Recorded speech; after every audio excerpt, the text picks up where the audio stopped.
Entonces, para el análisis de rutas pues hay que tener una serie de factores y generalmente todo tiene que ver con la recolección de datos. Entonces, con esos datos recolectados de la situación actual uno puede plantear un modelo, el tipo de formulación que uno va a escoger y en base a eso con los datos actuales recién calibra y determina estos parámetros, ¿no? Por ejemplo, cada uno y gamma, ¿por qué salen 4 y 2.5? Eso se ha tenido que hacer un modelo con datos actuales y a la hora que se calibra votó cómo salían esos valores, que eran los más idóneos para la información recolectada de la situación actual. Entonces, esos valores de los parámetros generalmente salen de un modelo de calibración. No es que uno, en base a la situación de una ciudad parecida a la que estamos analizando, no, allá salió 2.5, vamos a aplicarlo de allá, no. Uno, mientras más parecido a la situación local actual haga, va a tener una mejor aproximación a la realidad y a la proyección al año futuro que quiere plantear como un escenario, ¿no? Entonces, los tipos de modelos que generalmente se plantean tienen que ver con situaciones futuras basadas en lo que es la realidad actual. Entonces, por ejemplo, la demanda en el futuro, en un tiempo de aquí a unos cada años, está en función de la demanda actual. Simplemente asumimos que algunos parámetros van a variar, pero que algunos otros se van a mantener estables en el tiempo. Entonces hay una serie de suposiciones que hay que tomar en cuenta, ¿no? Pero generalmente uno, en base a lo que ve en la situación actual, es que se proyecta a futuro. Entonces hay una serie de decisiones sucesivas que cada usuario va a tomar y que son a su vez independientes unas de otras. Esto es lo que quería también enfatizar en lo que deben ustedes haber visto en lo que era el modelo de las 4 etapas, ¿no? Generalmente los usuarios del transporte se plantean 4 tipos de interrogantes. Uno elige viajar o no viajar. Y una vez que decidió viajar, va a decidir su destino, a dónde viajo. Entonces, cuando uno ya sabe a dónde viaja, determinen qué modos hay disponibles y en base a esos modos disponibles uno escoge uno de ellos, el más adecuado a sus restricciones, ¿no? Pueden ser restricciones de tiempo, restricciones monetarias, de salud, etcétera, una serie de restricciones que a uno no le dan mayor probabilidad de elegir uno de los medios disponibles, ¿no? Y en base a esos medios disponibles de los cuales se escoge uno el viaje que va a hacer, ya se determina el itinerario, ¿no? Por ejemplo, si estamos en el centro de Tacna y tenemos que venir aquí a la clase, elegir viajar o no ya depende mucho del compromiso que tenga, ¿no? Tengo que ir porque la clase es hoy, por ejemplo, entonces viajo. Elijo el destino, claro, el centro de posgrado de la Universidad Particular de Tacna está en la avenida Bolognesi, entonces ya el destino ya está determinado ahí automáticamente. Entonces tengo que ir a la cuadra 18 de la avenida Bolognesi, por ejemplo. Elegir el medio de transporte, ¿qué hora es? Supongamos que la clase era de 8:30 y ya son 8:15. Tengo tiempo para ir en colectivo, tengo tiempo para ir en micro, tengo tiempo para ir a pie o de repente en taxi también para no llegar muy apurado. Entonces, en base a los modos disponibles que hay, uno escoge uno de ellos. Uno compara, ¿no? Costo-beneficio, qué tan urgente es llegar, de repente ese día de examen, de repente está lloviendo, entonces uno dice, no, mejor voy en micro, o voy a pie, o son 8:10, digo, no, en 20 minutos llego. Y en base al modo que uno escoja va a determinar el itinerario, ¿no? Por ejemplo, si uno decide venir en combi, el itinerario prácticamente ya está definido, porque uno va a ir en la secuencia de trechos de la infraestructura vial de Tacna, por los que ya está determinada la ruta de ese vehículo, ¿no? Supongamos la línea X ya tiene sus itinerarios determinados. En cambio, si uno viene, por ejemplo, en taxi o a pie, uno puede ir cortando cortando por parques, no hay restricciones del sentido de vías, uno puede ir simplemente por la vereda o por la diagonal de un parque, entonces ahí sí está eligiendo caminos más cortos. Entonces todo eso tiene que ver con la determinación de los caminos, ¿no? las mayores restricciones son para el usuario del transporte público, porque eso está amarrado a las rutas ya definidas para cada línea. Igualmente el taxi o el carro particular, las únicas restricciones que tendría son del sentido de las vías, ¿no? No puedes ir en contra, simplemente respetas el sentido de las vías disponibles. Entonces, esas 4 interrogantes son las que determinan los 4 modelos de planeamiento de transporte, ¿no? Modelo de generación de tráfico, modelo de distribución zonal, distribución modal y asignación. Entonces, lo que vamos a tocar acá en el curso tiene que ver con lo que es flujo en redes y básicamente con lo que es la 4ª etapa, con este modelo de asignación. Entonces, modelo de asignación es simplemente repartir los flujos que ya están determinados por las vías disponibles, por los caminos más cortos en general, ¿no? Entonces, se supone que cada usuario lo que quiere es minimizar su tiempo, su costo generalizado para irse del origen de su viaje a su destino. Entonces, eso va a determinar que todos busquen el camino más corto que lo lleve a su destino. En un modelo clásico de transporte se separa generalmente las 3 primeras etapas que corresponden a lo que es la demanda y la 4ª a lo que es la oferta. Entonces, lo que nosotros vamos a ver corresponde a la oferta. La determinación de los caminos más cortos tiene que ver con la asignación a redes por modo. Entonces, nosotros podemos ver generalmente el tratamiento que se hace a las redes de transporte público y de transporte privado son diferentes. Son 2 formas de hacer los modelos para la asignación. Entonces, lo del modelo de transporte público probablemente lo vean en el curso que van a hacer en operaciones de transporte público. No sé si es obligatorio o electivo ese curso, pero me parece que está en la malla curricular. ¿Ya lo han llevado o todavía? ¿Alguno de ustedes ha llevado el curso? No. Probablemente cuando lleguen a ese curso ahí vean la diferencia que hay en los modelos de asignación para transporte privado y transporte público. Lo que vamos a ver aquí en la determinación de caminos más cortos va a ser la forma como se hace en el caso de transporte privado. Para taxis, bicicletas y a pie se usa el mismo enfoque, ¿no? Porque hay totalmente libertad para escoger las rutas. La principal restricción para la asignación en modelos de transporte público es cuando hay que ceñirse pues a las restricciones de itinerarios ya definidos para cada línea de transporte público. Entonces, esa parte de la oferta es la que vamos a ver acá en el curso.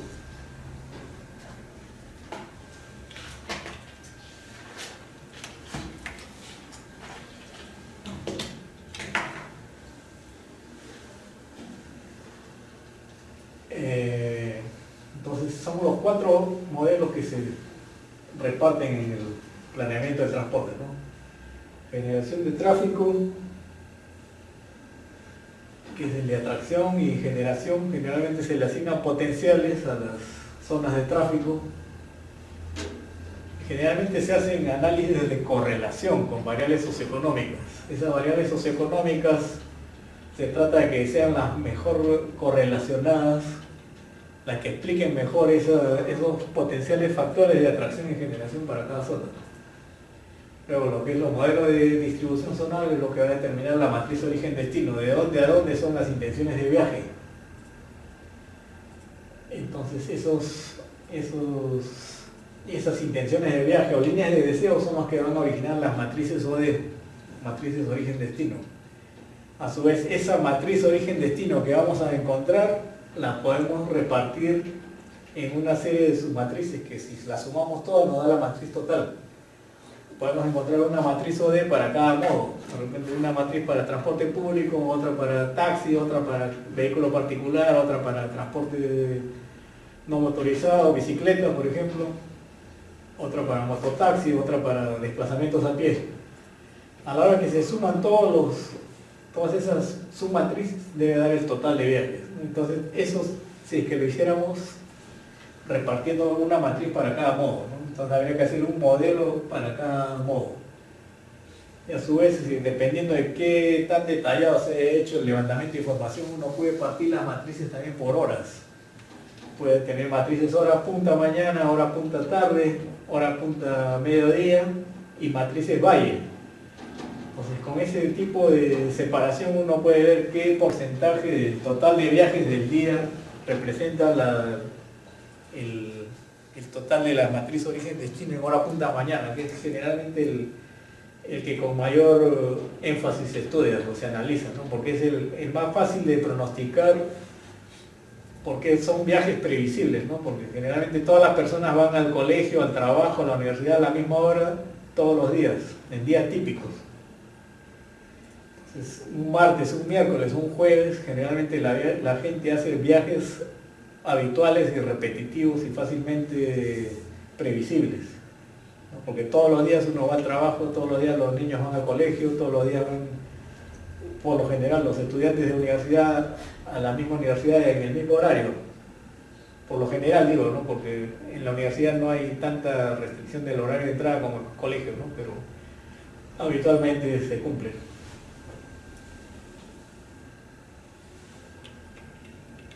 Luego los modelos de distribución modal, y cómo esos modelos, esos viajes se parten en los diversos modos disponibles, ¿no?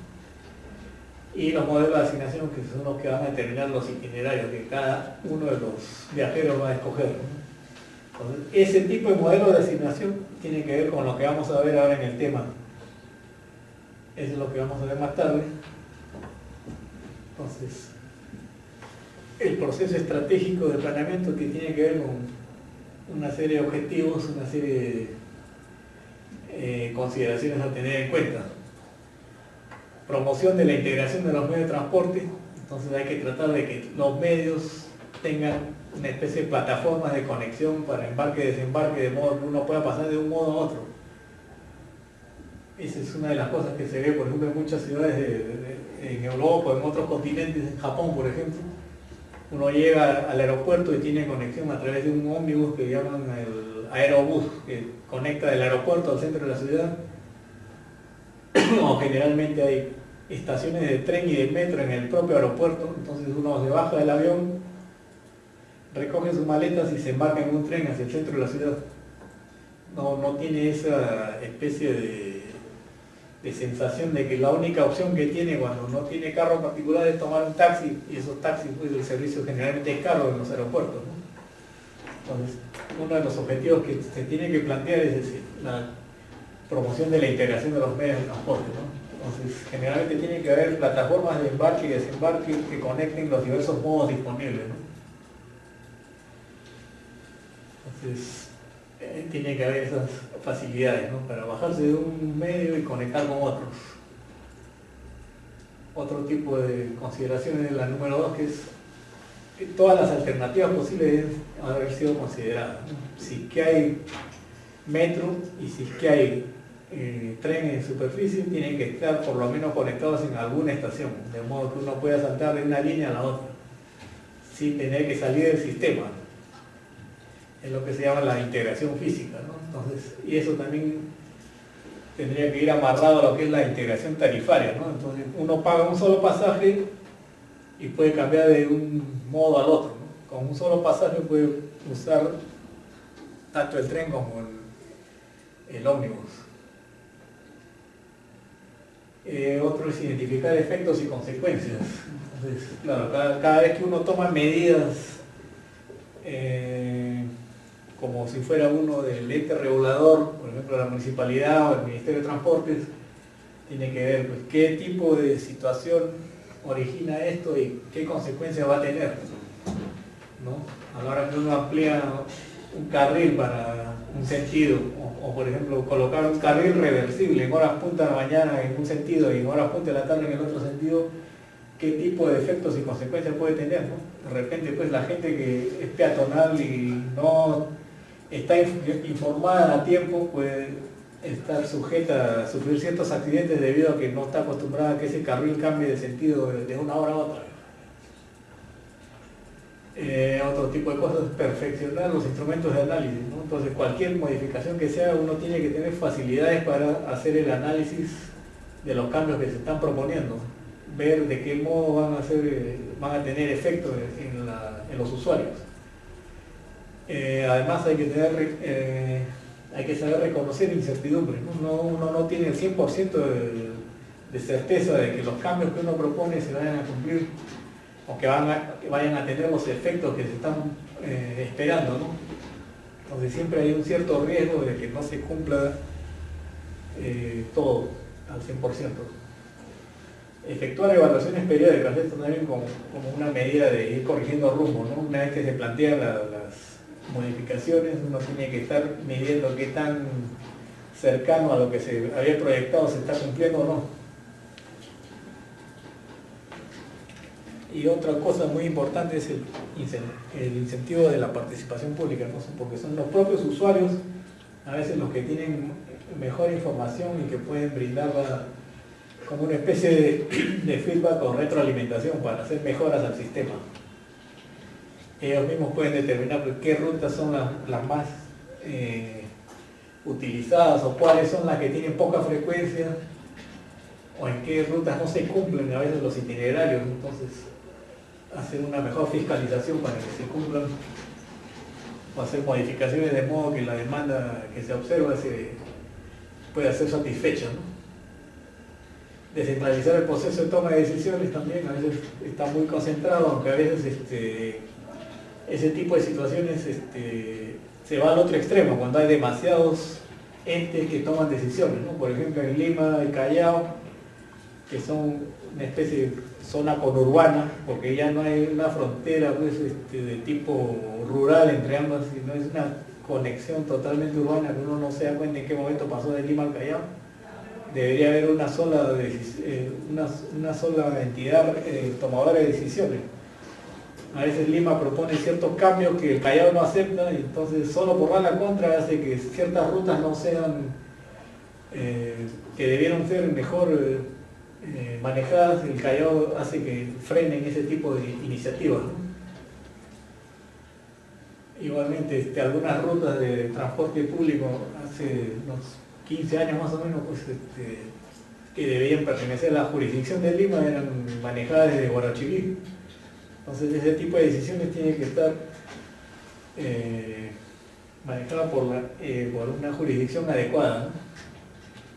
Ampliar el bienestar de la comunidad, aquí lo que se trata es de mejorar el bienestar de la mayor cantidad de usuarios, en general de los usuarios del sistema de transporte, ¿no? Adecuarse al plan de desarrollo regional. Entonces, primeramente tiene que haber un plan de desarrollo regional y en base a esos lineamientos uno tiene que tratar de hacer que los cambios y modificaciones que se planteen estén alineados con ese tipo de ordenamiento, ¿no? De modo que no haya un traslapamiento de decisiones o que originen conflicto a las modificaciones que se planteen, ¿no? En base a esos lineamientos ya propuestos generalmente como planes estratégicos, ¿no? Entonces, como más al detalle para este tipo de cosas, la integración de los medios pues tiene que ver con el gobierno. El gobierno es el que debe garantizar que se cumplan ese tipo de iniciativas, ¿no? Proporcionar el transporte como un servicio público. Entonces tiene que velar que todos los usuarios tengan acceso y conexión. Entonces para eso ellos hacen una serie de decisiones en diversos campos, ¿no? Por ejemplo, en lo que es inversiones, infraestructura, política de precios y operaciones, ¿no? Política de precios tiene que ver con la regulación de las tarifas de los pasajes, infraestructura, ver en qué lugares hay que mejorar la infraestructura, darle mantenimiento, hacer cambio de carriles, aumento de carriles, etc. Operaciones también tiene que ver con los operadores de la ruta de transporte público, si están en la cantidad adecuada o no, y hacerles inspecciones a sus vehículos, a una serie de atributos que deben cumplir, ¿no? Por ejemplo, itinerarios, frecuencias, tamaño de vehículos, mantenimiento de los vehículos, etc.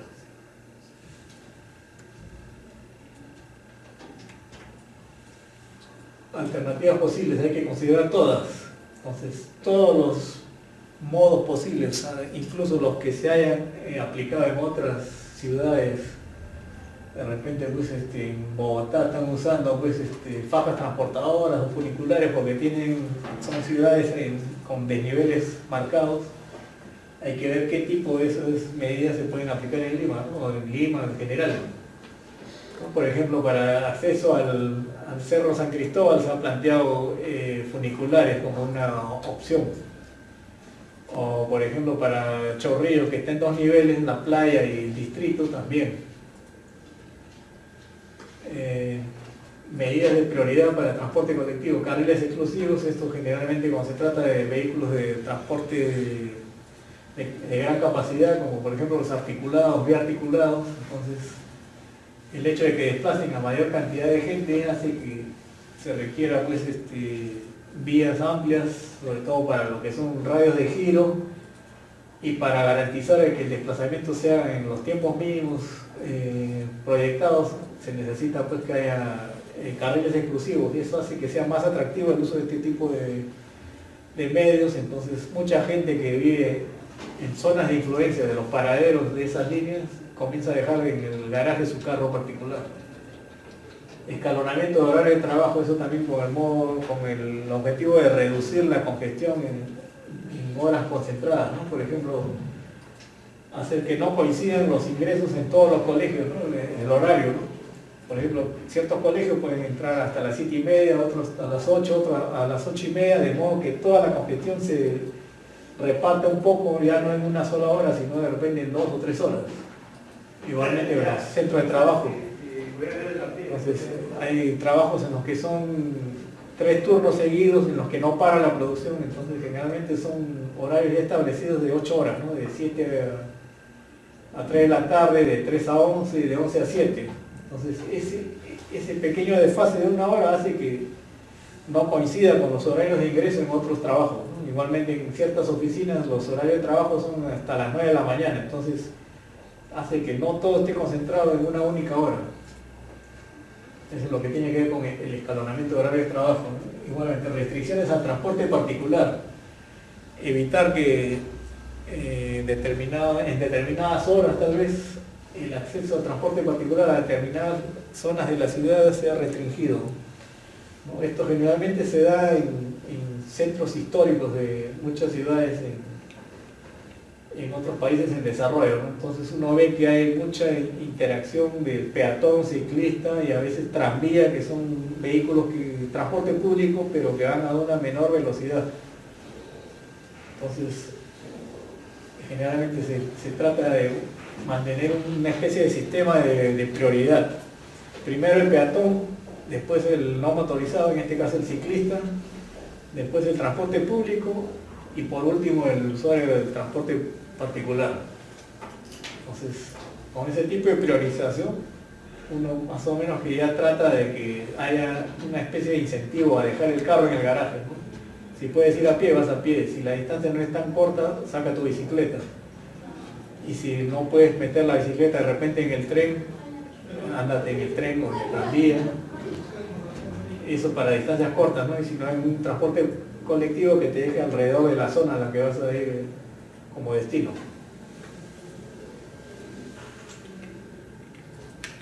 También para eso hay políticas tarifarias, ¿no? Peaje, cobro de estacionamiento. Estos generalmente son como medidas disuasivas para el uso del carro particular.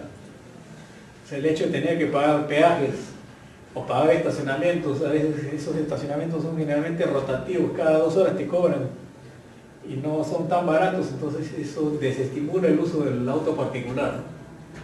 Entonces los objetivos de este tipo de medidas son reducción de tiempo de viaje, minimizar efectos de la contaminación o polución y disminuir los niveles de congestionamiento.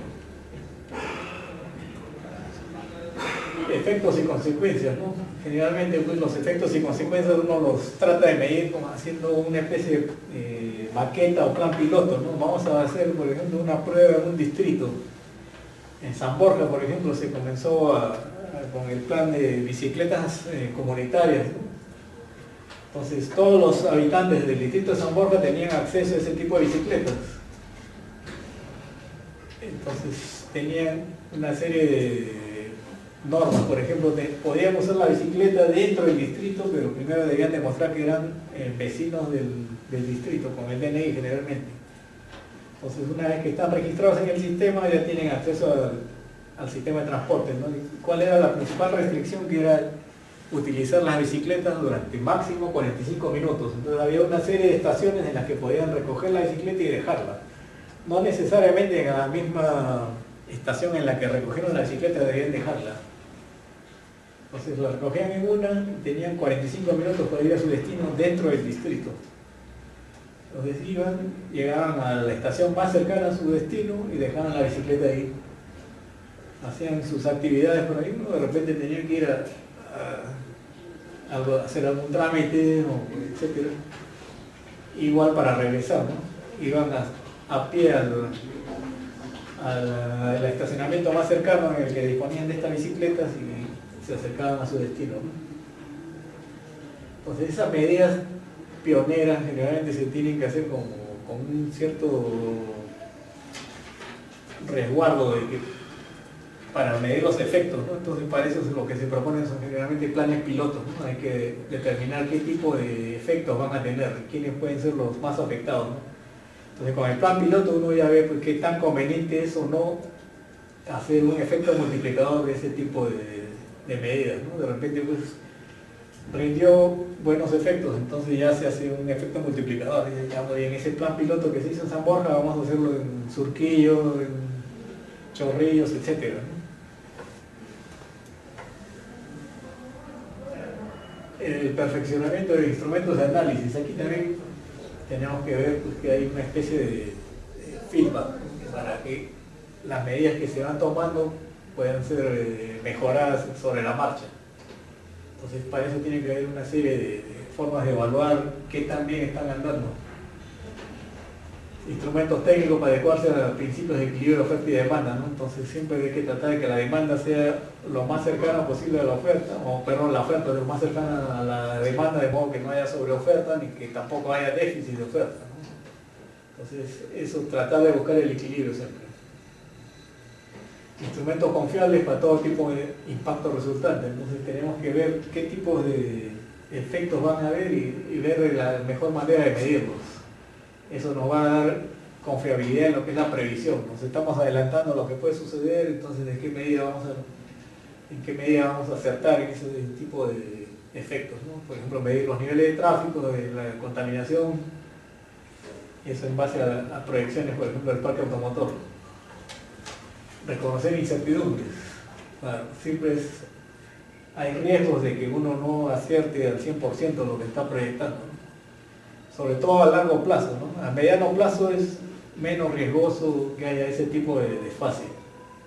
Pero generalmente a largo plazo pues uno no sabe de qué manera van a evolucionar las tendencias, ¿no? De repente pues aparece un nuevo combustible revolucionario que deja de lado el uso de la gasolina, el oil, el diésel y otros combustibles de tipo de fósil, ¿no? De repente pues comienzan a utilizar vehículos no motorizados o con electricidad. En Japón, por ejemplo, están investigando vehículos que son movidos con aceite de comida, o sea, reusado.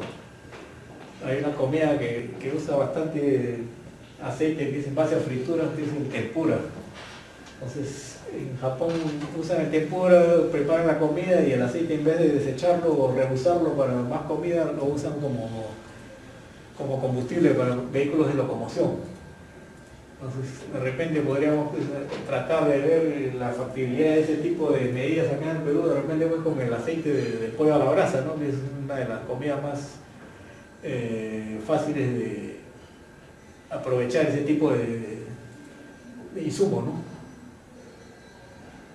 Otro tipo de insumos que se usan también, pues en Brasil, por ejemplo, usan el etanol, que es en base al alcohol que extraen de la caña de azúcar, ¿no?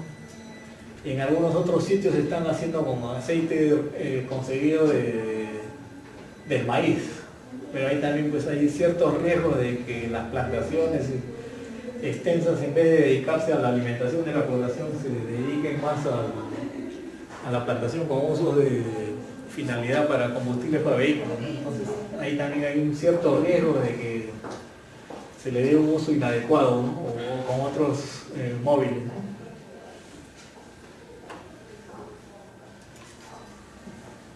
Evaluaciones periódicas, esto también con el objetivo de corregir el rumbo, ¿no? Entonces uno dice, bueno, ya camina en automático. No necesariamente, uno siempre tiene que estar evaluando periódicamente para ver si los rumbos que se plantearon se mantienen o no y los objetivos se están cumpliendo. Entonces tiene que haber siempre un plan de revisión periódico. Y lo que es la incentivación de la participación pública. Siempre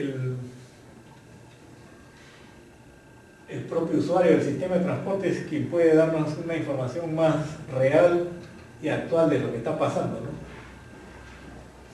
Es como los informantes de las cosas que a veces uno como planificador no se da cuenta. Entonces los propios usuarios saben qué rutas cumplen o no sus horarios, sus frecuencias, si el uso de los tamaños de vehículos son los adecuados o no, ellos saben a qué hora es mejor ir en tal o cual vehículo. Ese tipo de información se puede conseguir a través de un feedback o retroalimentación con los propios usuarios, ¿no? Entonces tratar de que haya una participación efectiva con ellos, una conexión, de modo que esa información que ellos disponen nos pueda ser útil para hacer las correcciones al sistema o hacer medidas correctivas para hacer el enrumbamiento de los objetivos que se plantean. Descentralizar el proceso de la toma de decisiones, ¿no? Aquí también hay una serie de... Aquí podríamos plantear que lo adecuado es que no hayan demasiados tomadores de decisiones que entren en conflicto con los objetivos que tiene cada uno de ellos, pero sin embargo también cuando hay uno solo hay el riesgo de que se forme una especie de dictadura, ¿no? Entonces tiene que haber una especie de una entidad que tome las decisiones pero que otra la controle y la supervise, ¿no? De modo que se cumplan objetivos que beneficien a la mayor parte de la población y que hayan representantes de los intereses públicos y no solamente de los operadores o empresarios que están involucrados con el sistema de transporte, ¿no? Entonces tiene que haber representatividad de todos los involucrados en el funcionamiento del sistema. Ampliar el bienestar de la comunidad, claro, aquí todas las decisiones que se tomen tienen que hacer que en general, cuando uno hace el análisis de los efectos y consecuencias, tenga mayor efecto positivo sobre la población que negativo, ¿no? Cualquier medida que se tome. Por ejemplo, ese tipo de cosas no se tomó en cuenta en ciertos tramos del tren eléctrico en Lima. Por ejemplo, en San Juan de Miraflores hay ciertos tramos del tren que han separado en dos el distrito. Entonces, cuando uno quiere ir de un lado al otro, no tiene cómo atravesar porque el tren no es en subterráneo y tampoco es en elevado, sino en superficie. Entonces, y por la velocidad del tren y la carga eléctrica y el riesgo de accidentes, se ha bloqueado prácticamente el paso de un lado al otro de la línea en ciertos tramos. A veces uno tiene que caminar 1 kilómetro para un lado o para el otro para poder ir al otro lado del distrito. Entonces, ese tipo de situaciones debería haberse tomado en cuenta y no se toma en cuenta ni siquiera como con medidas correctivas, ¿no? Por ejemplo, hacer un túnel peatonal para atravesar de un lado al otro de la vía. Entonces, ese tipo de situaciones hay que tener en cuenta bastante antes de tomar decisiones, ¿no? De qué manera va a beneficiar o no, qué tan útil va a ser. Si el perjuicio es mayor que el beneficio, de repente no es conveniente hacer ese tipo de medidas, ¿no? Por otro lado, hay que adecuarse al plan de desarrollo regional, ¿no? No son decisiones así intempestivas, ¿no? Siempre tiene que haber un plan estratégico y adecuarse a ese lineamiento, ¿no?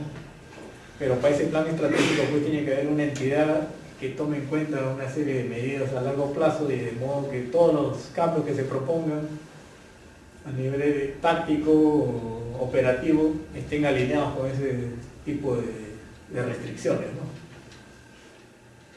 Entonces el transporte no es un fin sino un medio, ¿no? Entonces, cuando uno plantea nuevas líneas o nuevos modos de transporte, tiene que ver que eso va a ser un modo de resolver los desplazamientos de las personas, reducir los tiempos de viaje o facilitar el acceso o facilitar la conexión, aumentar la cantidad de usuarios, ¿no? Entonces hay que adecuarlo siempre al plan de desarrollo regional, ¿no? En este caso el plan de desarrollo regional generalmente cuando se habla de transporte tiene que ver con el alineamiento o hacer decisiones en simultáneo con el plan de uso de suelo, con el plan urbano. Esos tres planes, esos tres tipos de planes tienen que ir amarrados uno con otro, de modo, por ejemplo, que si la ciudad no tiene otra opción que expandirse en área, ya pues caballero, ¿no? Una vez que se expande en área, o sea, se extiende hacia las periferias, tratar de que los planificadores del transporte garanticen que haya acceso a esas zonas en la periferia a través del transporte público. En la medida de lo posible, pues hacer que los usos de suelo cambien. Entonces, por ejemplo, hacer zonas que ya fueron industriales en algún momento y ya están abandonadas, se vuelvan zonas residenciales, de modo que ahí haya un mayor poblamiento, y entonces las zonas periféricas se muden hacia zonas dentro de la ciudad, de modo que uno pueda después hacer modificaciones al transporte público de repente que garanticen que esas zonas sean servidas con mejores frecuencias y mejor tamaño de vehículo.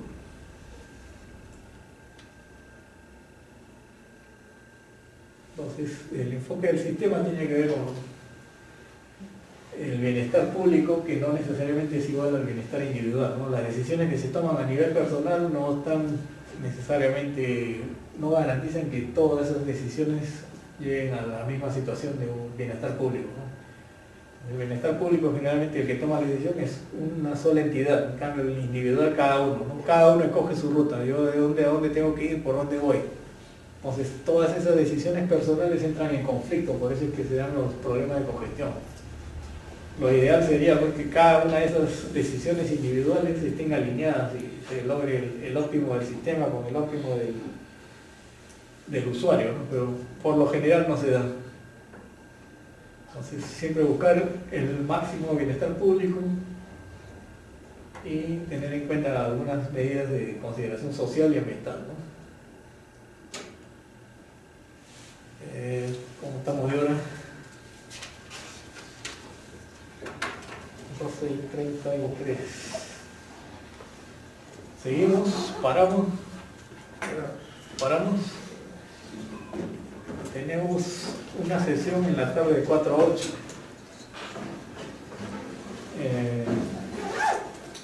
¿Cómo estamos aquí?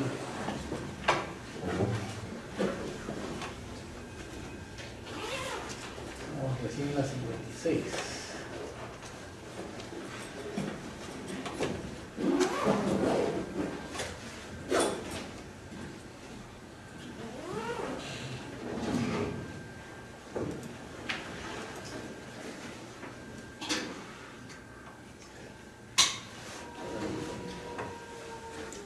Un poco, de repente esto ha sido algo repetitivo para algunos de ustedes, este tipo de temas, pero lo que trato es de más o menos de establecer una plataforma de la que partamos para después que entremos ya a los modelos así directamente de lo que es rutas más cortas, el cajero viajero, el viajero, el agente viajero y el flujo máximo y ese tipo de problemas, ya podamos ver que eso corresponde, por ejemplo, a la etapa de asignación de flujos de tráfico, y que eso tiene que ver con lo que es la oferta.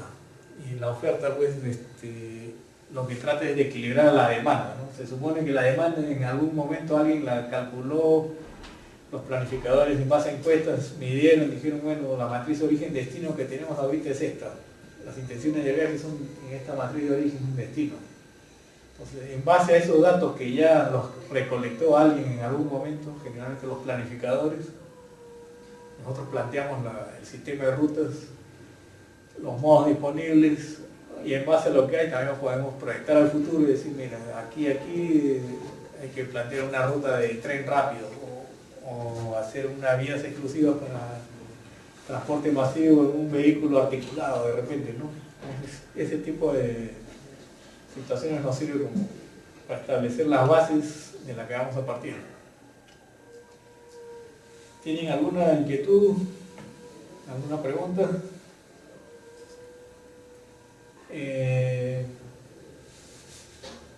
Cuando veamos la parte de casos prácticos, les voy a pasar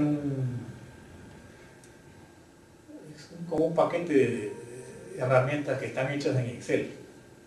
Entonces ahí hay modelos para hacer análisis de redes de pequeño tamaño, de lo que es rutas más cortas, flujo máximo y otro tipo de problemas, que es el árbol mínimo, que es cuando uno generalmente quiere conectar todos los nodos a una especie de sistema de comunicación. Entonces el mínimo número de arcos es lo que te determina ese tipo de estructura.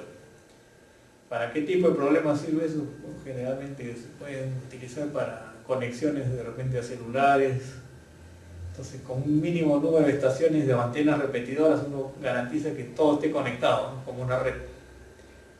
O de repente pues, conexiones a internet. Pero el más visible para ese tipo de problemas es el de las antenas repetidoras para celulares. Entonces, esos problemas les voy a mandar este paquete de software que es asociado al libro Taja de investigación de operaciones. Eso voy a ver si lo subo a internet o se lo paso al delegado